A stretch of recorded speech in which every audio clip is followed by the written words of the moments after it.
আসসালামু আলাইকুম প্রিয় বন্ধুরা। খাগড়াছড়িতে অষ্টম শ্রেণীর মেয়ে মারমাকে যৌন নিপীড়ন করায় আজকে পুরো খাগড়াছড়ি জুড়ে যারা পাহাড়ি জনগোষ্ঠী আছে তারা আন্দোলন করতেছে। আমরা যারা টুরিস্ট আসলেই যারা আমার এই ভিডিও দেখতেছেন তাদেরকে জানিয়ে রাখি, আমরা যারা টুরিস্ট তাদের জন্য কিন্তু এখন একটা গলার কাটার মতো হয়ে গেছে। আমি আমি আজকে সাদেক চলে যাইতাম, কিন্তু শুধুমাত্র এই যে আন্দোলন, এই আন্দোলনের জন্য আমরা আসলে এই সাদেকের দিকে যেতে পারতেছি না। পাশাপাশি এখানে যারা আন্দোলন করতেছে ওরা সবাই আমাকে চেনে। ওরা বলতেছে, ভাই আপনি ভিডিও করেন, কোনো সমস্যা নাই, আমরা একটি সাইডে থাকি। আমি কই, হ্যাঁ কোনো সমস্যা নাই, আপনারা সাইডেই থাকেন।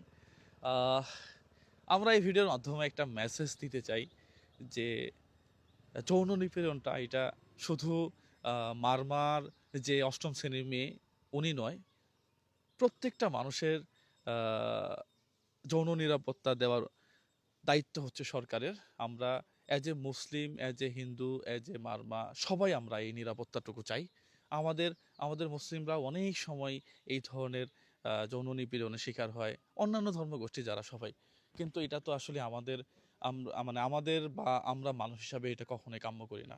পাশাপাশি আমি আশা করব, হ্যাঁ, যে কালকেই এটা শিথিল হয়ে যাবে এবং আমরা আমরা নিরাপদে সাজেক গিয়ে ঘুরে আসতে পারবো। এখানে শত শত টুরিস্ট যারা আটকা পড়ে আছে শুধুমাত্র এই এই হরতালের জন্য। হ্যাঁ, যারা হত্যার ডাকছে আপনাদেরও যৌক্তিক দাবি, পাশাপাশি মানুষের যেন কষ্ট না হয়, আপনারা এটার দিকেও লক্ষ্য রাখবেন। আমি আমি নিজেও এর বিচার চাই। আমি নিজেও বিচার চাই যে একজন ধর্ষিতা নারীকে ধর্ষণ করে সে বাইরে ঘোরাফেরা করবে, এটা তো কোনোভাবেই কাম্য নয়। হ্যাঁ, তার তার সর্বোচ্চ পরিমাণ শাস্তির দাবি আমরা আমি এবং আমার দর্শকরা যারা আছে তাদের পক্ষ থেকেও করি।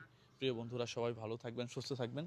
সর্বশেষ খাগড়াছড়ির পরিস্থিতি হচ্ছে একটা গাড়ি এক পাশ থেকে আরেক পাশে, মানে ওই দুই চাক্কার পরের যে বাহনগুলা সেগুলো আর যেতে পারছে না।